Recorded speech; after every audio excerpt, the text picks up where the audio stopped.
السلام علیکم 5 کلاس، کیسے آپ لوگ بچوں؟ آج 23 دسمبر ہے اور بدھ کا دن ہے۔ آج ہم اردو بی میں ہیلتھ آفیسر کے نام درخواست لکھیں گے۔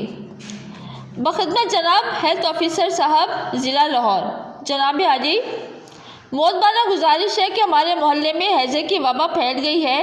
کئی لوگ اس مرض کا شکار ہو چکے ہیں اور ان کی ہلاکت کا خدشہ ہے۔ برائے مہربانی اس وبائی امراض کی روک تھام کے لیے ضروری تدابیر عمل میں لائیں اور لوگوں کو پریشانی سے نجات دلائیں۔ ہم تمام محلے دار آپ کے شکر گزار ہوں گے۔ الحارث، اہل محلہ، ضلع لاہور۔ کیونکہ بچوں، جب ہم کسی آفیسر کے نام درخواست لکھتے ہیں تو وہ ذاتی درخواست نہیں ہوتی، وہ پورے محلے کی درخواست ہوتی ہے۔ تو ہم کسی ایک کا نام نہیں لکھیں گے، ہم لکھیں گے اہل محلہ، یعنی کہ ضلع لاہور کے جتنے بھی اہل محلہ ہیں، رہنے والے ہیں، ہم سب ان کا نام لکھیں گے، ٹھیک ہے؟ تو یہ کام آپ نے کاپی پر کرنا ہے اور اس کو اچھی طرح سے یاد بھی کرنا ہے۔